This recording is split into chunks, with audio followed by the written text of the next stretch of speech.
Hi there, this is Miss Heather from the High School Counseling Office with a shortened webinar which covers the material presented at the university launch session last Friday at Flex. Please remember at all times being in person is better than getting the updated webinar.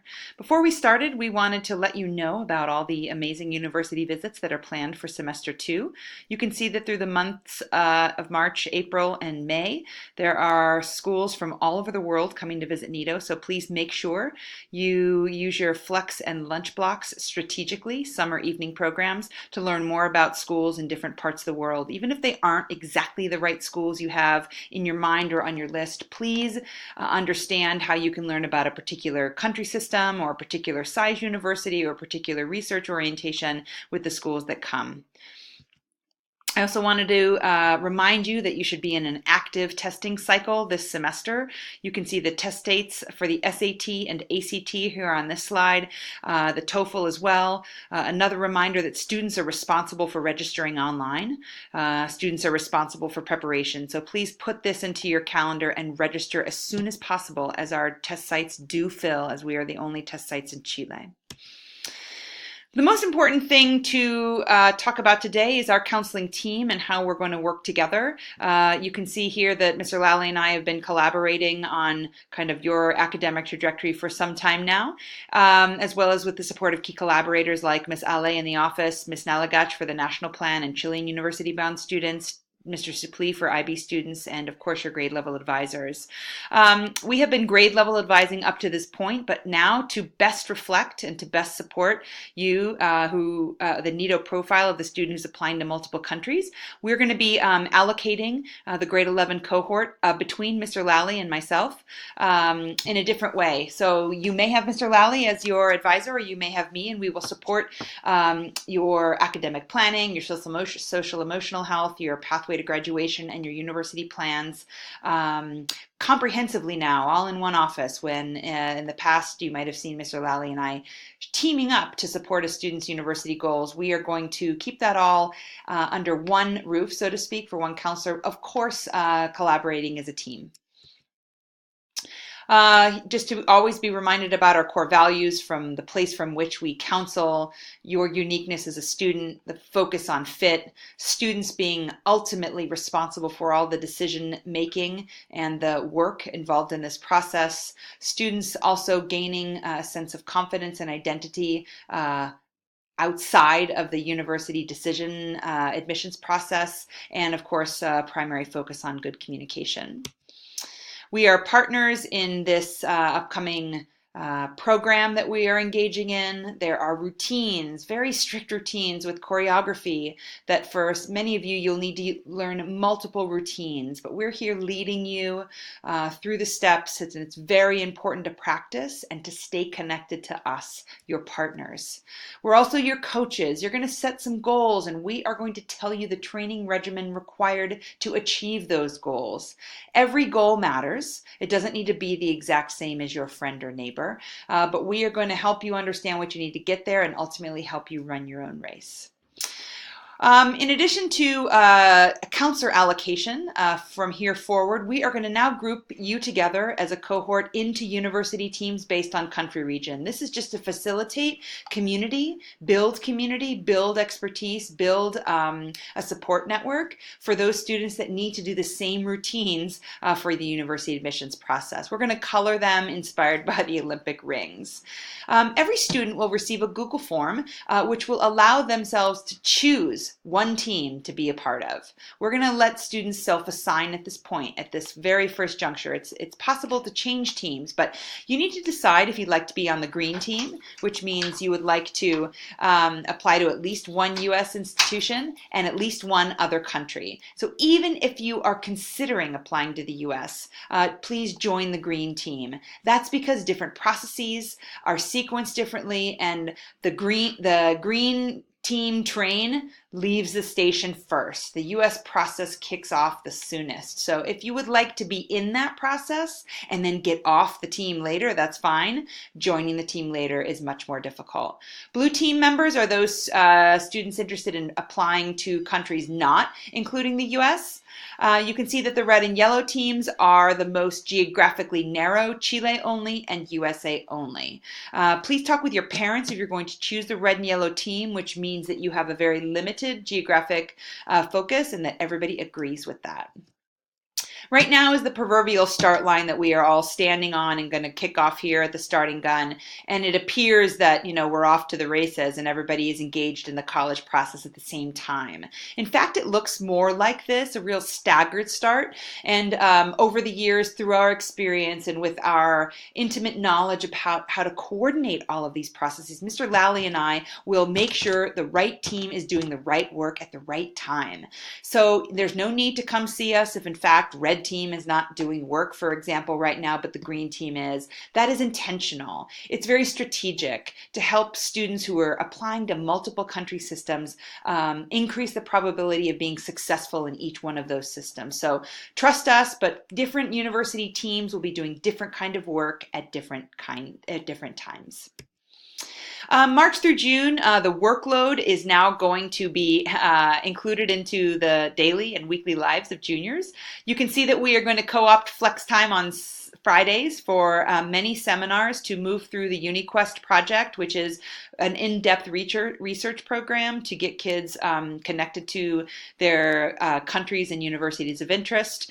The Junior University interview process is beginning and it requires a great deal of preparation, so we walk them through those steps, as well as students getting very familiar with their academic profile, aligning that to university goal setting, and working with teachers to help you understand what needs to happen between now and graduation when you're final transcript is issued.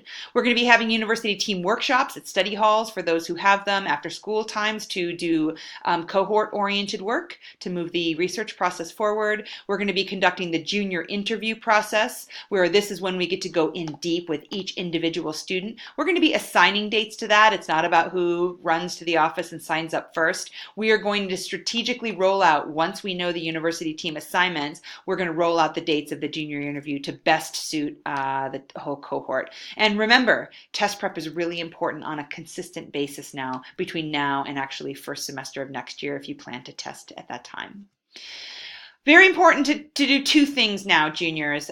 You need to at least put a pin in the wall somewhere on the globe where we have to pick a country. You might dive into a specific region or a city, a climate, whatever it is. You have to start somewhere, and that will help you assign yourself to a university team.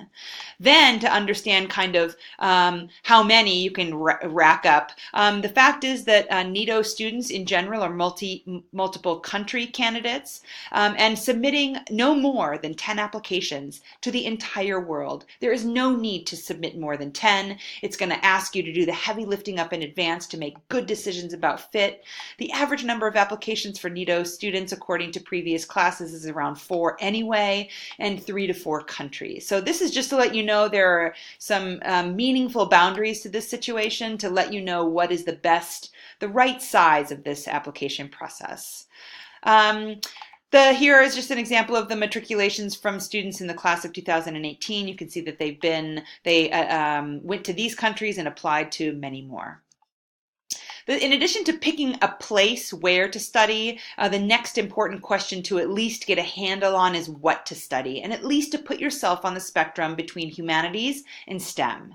Are you on the far end, maybe studying Renaissance poetry, on the humanities end, or medicine, if you're STEM oriented, or are you somewhere in the middle where you might pursue an interdisciplinary program or something that may integrate STEM and humanities subjects like cognitive psychology? It's important to at least have an idea of where to begin so we can help you align with universities and programs that offer that. That'll be a big part of the junior interview and the UniQuest project. The next important question is how much flexibility and how much choice do you want to have? Do you want to change your mind? How much wiggle room would you like to have within a Bachelor of Sciences degree, etc.? Country systems, universities do it a variety of ways. The US is the only system that really has this idea of being undeclared. All other country systems require you to have some level of focus, and here is where you get to decide your version of what you want for flexibility and choice. Also, parents and students, it's time to really talk. This is a reminder from our junior university night in December. It's really time to put the non-negotiables on the table related to location, related to cost and financial constraints, and related to program. There'll be a follow-up Google form, a little homework assignment to record any non-negotiables that are revealed between a talk between parents and students. It's time to have this talk now so that effort, expectations, work isn't completed for realities that are not actually possible. All right, so now we've come to the point where you will be receiving an email which lays out some steps to take for the beginning of the homework to do on your own time, a Google form, which will ask you to opt into one university team, record the outcome of a heart-to-heart talk with parents, get out there and make a dream university choice, just to throw one out there, upload a picture, tell us about what you're thinking about, and to help you engage with the adult community at Nido that's very interested in your university process and has a lot of experience. So we're going to ask you to talk with a teacher advisor or advisor of your choice about factors they used in doing university research, factors that played an important role in their university enrollment. Just to get the juices flowing about the many ways that this process can unfold. The choreography is often the same, but you can see all the different steps that are taken to get one person from A to B. Another part of the homework will be to get acquainted with our new Naviance. Naviance is leaving the international market at the end of this cycle, so we have invested in and are training up in an incredible software called Maya Learning, which will accompany you through the university submission process. But you're going to start to dabble with it by creating an account, uploading a dream picture, and we're onboarding and training at the same time, so we're going to be asking you to do the same, but to get you acquainted with Maya. Students, counselors, and parents will have access to the Maya Learning platform. You will also receive in the email the counselor allocation that's been made, whether you're going to be in Miss Heather's group to engage in your university process, your academic planning process, your social emotional well-being, or with Mr. Lally. So remember, we didn't do a GPA sort, we didn't do an alpha sort, we didn't do a country preference sort. We just split the class and know that although Ms. Heather has been the university expert for the United States and Mr. Lally has done the rest of the world, that is somewhat artificial and not based on our background and expertise. We are interested in counseling more comprehensively, continuing to work as a team, but we believe this model will best serve our students. So we're really looking forward to this process. Juniors, welcome. Let's get excited and looking forward to seeing you at the next Flex Time seminar. Thanks.